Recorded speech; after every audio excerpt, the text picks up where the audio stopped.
हमने शहर को दी एक नई पहचान, हम हैं सिंघानिया बिल्डकॉन।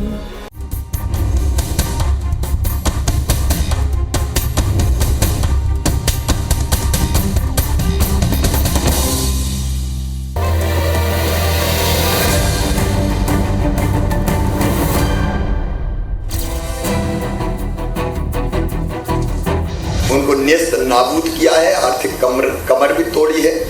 वैसे सारे माफियाओं के खिलाफ कार्रवाई जारी है, वो कार्रवाई जारी रहेगी।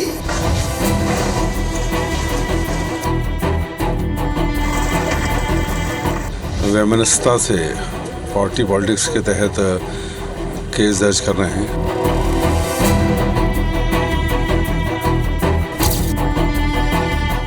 भारतीय जनता पार्टी का एजेंडा बिल्कुल साफ है।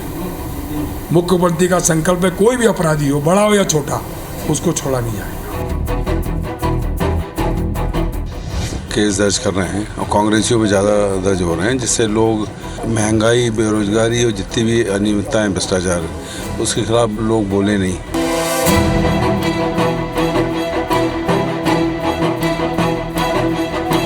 अपराधी है तो शिवराज जी का बुलडोजर चढ़ सकता है, फिर घर टूट सकता है, फिर अपराधी को सजा मिलेगी।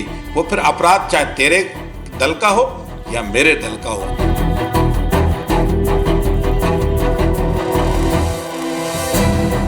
कांग्रेस पार्टी का हर वर्कर पूरी ताकत से लड़ता रहेगा। राजदंड का पालन करना भी धर्म ही है। सतम साक्ष्यम समाचरेत्।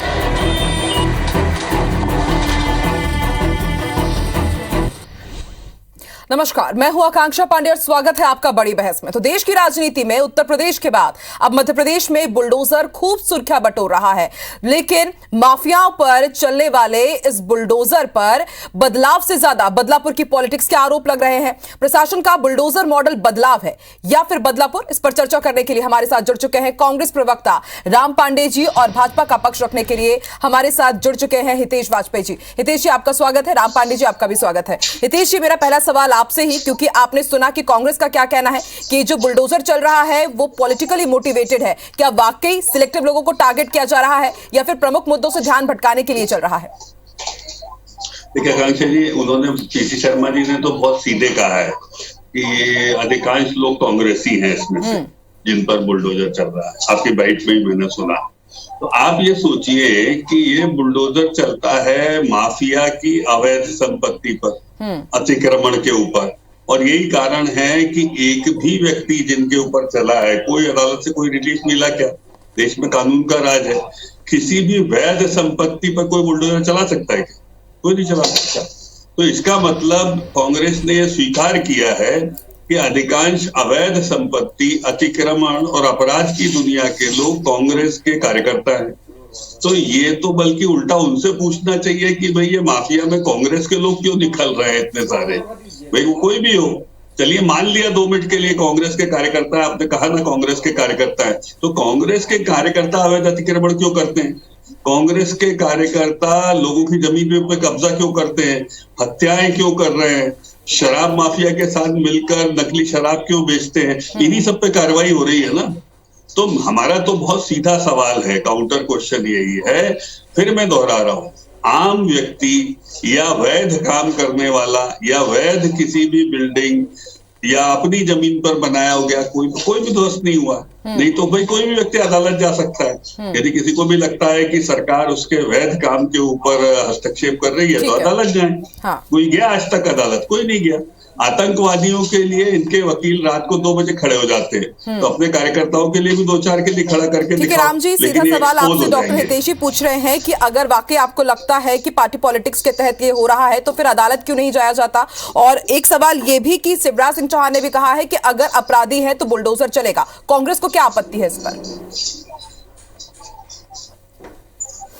जी, कोई आपत्ति नहीं है। कांग्रेस ने तो कंप्यूटर, लैपटॉप और पेन और किताबें देने का काम किया था। भारतीय जनता पार्टी को जो अच्छा लग रहा है भारतीय जनता पार्टी कर रही है। कल की एक घटना मैं आपको बताता हूँ। सीधी में कुछ मीडिया बंधुओं को थाने में बंद कर दिया गया था और उनको अर्धनग्न अवस्था में उनकी पिटाई की गई थी मीडिया बंधुओं की। और दिन भर जब दबाव बनाया गया तो शाम को टीआई को सस्पेंड कर दिया गया। मीडिया बंधुओं ने यह कहा था कि थाने में मैखाना बना हुआ है, थाने में अधिकारी और पुलिस वाले दारू पीते हैं, और उन्होंने वहां के विधायक पर बताया कि ये विधायक भ्रष्टाचारी है, पूरे सीधे का माहौल खराब कर रखा है। अब वहां बुलडोजर किस पर चला? विधायक पर चला क्या, टीआई पर चला क्या, पुलिस वालों पर चला क्या, या मीडिया बंधुओं पर चला क्या? वहां किसी पर भी बुलडोजर क्यों नहीं चला? क्योंकि मीडिया पर बुलडोजर चलाने की ताकत शायद इनमें अभी पूरी तरह से नहीं है। पुलिस वालों पर ये बुलडोजर चला नहीं सकते, विधायक इनका खुद है, तो बुलडोजर कहां चलता है इनका? कांग्रेस, मतलब जो भी कमजोर आदमी है उस पर बुलडोजर चलता है। आपने भी दिखाया था, हमने भी दिखाया था कि उमा भारती शरेआम शराब की दुकान को तोड़ रही है। बुलडोजर तो छोड़िए, एफआईआर तक नहीं हुई। क्या शिवराज सरकार ने उमा भारती पर एफआईआर की? एफआईआर करने की हिम्मत नहीं है, ये बुलडोजर की बात करते हैं। हितेश जी बताइए, क्या छाट अच्छा करके सिर्फ जिनसे कांग्रेस वालों का नाम जुड़ा है, क्या वाकई उन्हीं के ऊपर बस कार्रवाई की जा रही है? कुछ उदाहरण भी दिए हैं। मुझे बात कम जी जी जी मैं एक घंटा और बता रहा हूँ। कांग्रेसी अपराधी क्यों बने जी, मेरी बात कंप्लीट हो जाने दीजिए। क्यों कर रहे हैं कांग्रेसी लोगों के जमीनों पे अतिक्रमण क्यों कर रहे हैं? और यदि कांग्रेसी करेंगे जी सीधे में बुलडोजर क्यों नहीं चला? मैं पूछना चाह रहा हूं। सब कांग्रेसी हैं। राम पांडे जी स्वीकार नहीं कर रहे कि कांग्रेस, वो बोलेंगे हम तो किताब कॉपी बांटते हैं। तो ये क्या सट्टे की पर्चियों के लिए किताब कॉपी बांटोगे? सीधे में बुलडोजर क्यों नहीं चलाया गया? काम करोगे तो आप कांग्रेसी नहीं, आप राहुल गांधी के छोटे भाई हो। बुलडोजर तो मध्य प्रदेश में चलेगा साहब। आप किसी के भी रॉबर्ट वाड्रा के रिश्तेदार हो, ये मध्य प्रदेश है। और आप में हिम्मत है तो जाके कोर्ट में अपनी बात रखिए। यदि आप सच्चे हैं, एक आध रिलीफ कोई बता दीजिए। कहीं नहीं मिल रहा, चुपचाप बैठे। अच्छा, इनसे ना निगलते बन रहा ना उगलते बन रहा। पीसी शर्मा कह रहे हैं ये सब कांग्रेसी है जितने अपराधी जिन पे बुलडोजर चल रहे हैं। और राम पांडे जी बोलते रहे हम तो किताब कॉपी स्लेट बांटते हैं। कितने सीधे आदमी हैं। तो ये घर में ही नहीं तय कर पा रहे हैं कि हम इसको क्या करें, बोले कि नहीं बोले। क्योंकि वाकई में बुलडोजर जराइम पेशा लोगों जी राम जी बताइए, क्या कहना चाहेंगे आप? अब्दुल भाई और इनके जो कार्यकर्ता हैं, पदाधिकारी हैं, कब राम जी माफियाओं पर बुलडोजर चलाने की कार्रवाई कमलनाथ जी के दौर में भी खूब हुई थी, और तब बीजेपी वालों ने आरोप लगाया था कि उनके कार्यकर्ताओं को टारगेट किया जा रहा है। तो पहले के दौर में जो कार्रवाई हो रही थी वो गलत है, या अभी गलत हो रही कार्रवाई? लोक दलों से निकालकर बाहर करें और उसके पश्चात बातचीत करें। जी, शिवराज जी ने कहा था कि रीवा में गेस्ट हाउस में बलात्कार हुआ, और गेस्ट हाउस में उस रूम की जिसने परमिशन दी थी उस पर कार्रवाई की जाएगी। गेस्ट हाउस में, रीवा गेस्ट हाउस में एक बलात्कारी बाबा रुकता है, मध्य प्रदेश सरकार का मंत्री उसको कमरा दिलवाता है, मध्य प्रदेश सरकार उस बलात्कारी बाबा का समर्थन करती है। क्या जिस मंत्री ने उस गेस्ट हाउस में कमरा दिलवाया था उसके ऊपर बुलडोजर चला क्या? क्यों छाट कर बुलडोजर चलाया जा रहा है?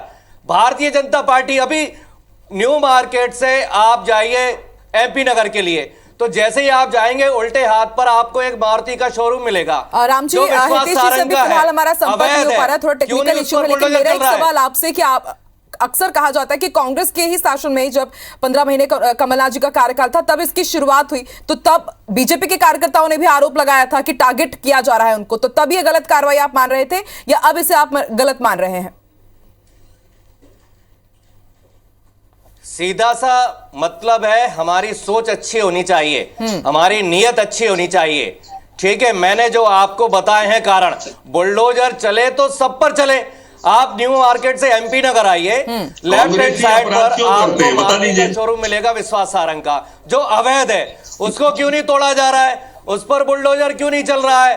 कांग्रेस ने चलिए आज आप शिकायत करिए। चाहिए तो मिलावटी सामान बेच रहे थे, मिलावटी तेल, मिलावटी घी, मिलावटी मसाले, लोगों को जहर दिया जा रहा था, उन पर बुलडोजर चल रहा था। आज भाजपा सरकार में सारे मिलावटी सामान मिल रहे हैं, जहरीला सामान मिल रहा है, और भारतीय जनता पार्टी जिन पर बुलडोजर चलाना चाहिए उन पर नहीं चला रही है।